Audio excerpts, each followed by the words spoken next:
everyone and welcome to my channel Mathsy Maths। आज हम बात करेंगे वर्ड प्रॉब्लम नंबर 2 की, यानी कि type 2 based on the digits और नंबर्स। अगेन इसको सोचने का एक फिक्स तरीका है जो मैं आज आपको सिखाने वाली हूं कि क्वेश्चन को सोचना कैसे है एंड अगेन इसको प्रोसीड कैसे करना है। Let's talk about the question.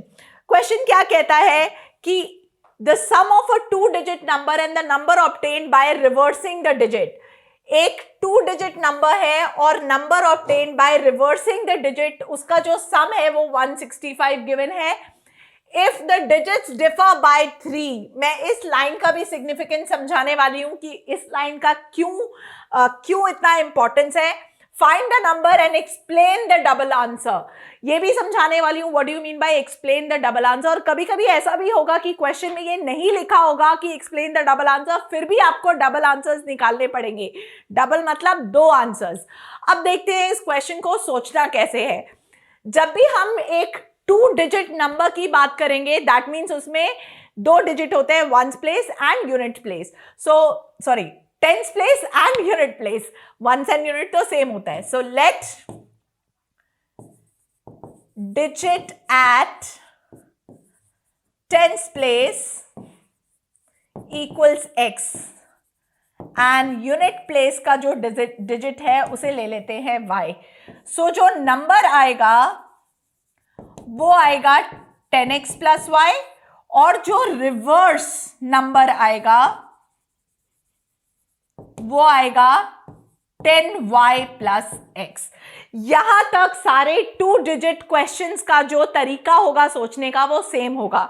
ये आया कहां से, पहले मैं वो एक्सप्लेन करती हूं क्योंकि बहुत बच्चों को नहीं समझ में आता कि why we have taken the number as 10x plus y and why the reverse number is 10y plus x।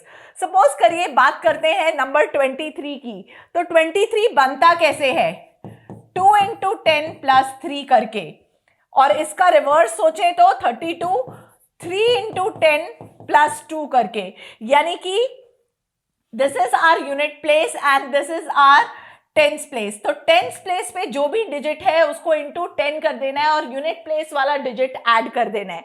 That is how we will get the number 10x plus y, और रिवर्स नंबर उसका उल्टा हो जाएगा, यानी कि x की जगह y और y की जगह x आ गया है। So this is the concept. I hope इसमें तो आप सोचने में गलती नहीं करोगे कि ये कहां से आया।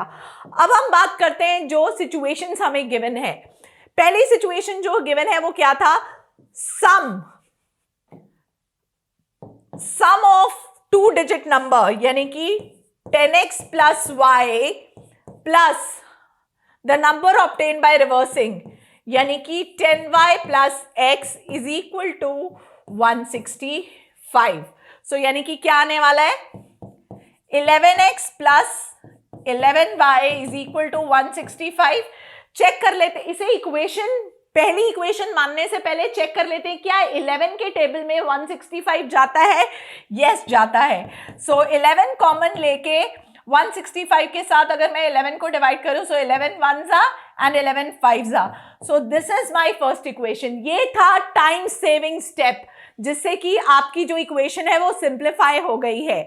अब आया next, if the digits differ by 3। इस इक्वेशन में क्या कैच है, डिफर मतलब माइनस, यानी कि x minus Y equal to 3 भी हो सकता है, और ये बच्चे ये गलती करते हैं y minus X equal to 3 भी हो सकता है। Right children, so that is why इस इक्वेशन में 2 आंसर्स आने वाले हैं, क्योंकि उन्होंने ये नहीं बताया कि यूनिट प्लेस का डिजिट छोटा है या टेंस प्लेस का डिजिट छोटा है। दैट इज वाई मैंने ये क्वेश्चन चूज किया है स्पेसिफिकली, ताकि आप ये गलती ना करो एग्जामिनेशन में। अब सॉल्विंग तो कोई प्रॉब्लम ही नहीं है, सॉल्विंग तो हमें आती ही आती है। अगर मैं 1 and 2 को सॉल्व करूं, suppose I want to solve 1 and 2, so y और y कट गया, यानी कि 2x इज इक्वल टू कितना आ गया 18, x is equal to 9। Right, इसे पुट कर दीजिए in 2, so y is equal to क्या आ जाएगा, y उधर चला गया, 9 में से 3 गया, यानी कि 6, यानी कि नंबर क्या आ गया, नंबर आ गया 10 into 9 प्लस 6 यानी कि 96। और अगर मैं सॉल्व करूं 1 and 3 को, अगेन 1 and 3 में से दोनों को ऐड कर दीजिए, x सब्ट्रैक्ट हो गया, y यानी कि 2y is equal to, add किया है हमने, right children. So 2y is 18, y की वैल्यू 9 आ गई, x की वैल्यू 3 आ जाएगी, यानी कि अब जो नंबर आएगा वो कितना आएगा, 69 आएगा। And I hope it is very clear how did we explain our double answer, क्योंकि जो डिफरेंस था वो मेंशन नहीं था कि किस में होगा, that is why there are 2 answers to this question. And again it is a HOT question children, higher order thinking skill question है ये, जिसका आंसर मैंने आपको बहुत ही आसानी से और तरीका आपको सोचने का समझा दिया है डिजिट वाले क्वेश्चंस पे। आप बहुत सारे क्वेश्चंस प्रैक्टिस करिए इस वर्ड प्रॉब्लम, मतलब based on the digits and the numbers. अगर कोई ऐसा क्वेश्चन है जिसका आंसर आपका नहीं आ रहा है या जो आपको क्लिक नहीं कर रहा है, please do mention in the comment so that I can reply. Again मैं डिस्क्रिप्शन में लिंक ज़रूर छोड़ूंगी अपनी प्लेलिस्ट का, जो एनसीईआरटी मैंने ऑलरेडी सॉल्व करी हुई है, आप वहाँ से भी वर्ड प्रॉब्लम्स प्रैक्टिस कर सकते हो। और आपके अच्छे मार्क्स लाने के लिए let's stay tuned and let's learn, like, share and subscribe Mathsy Maths.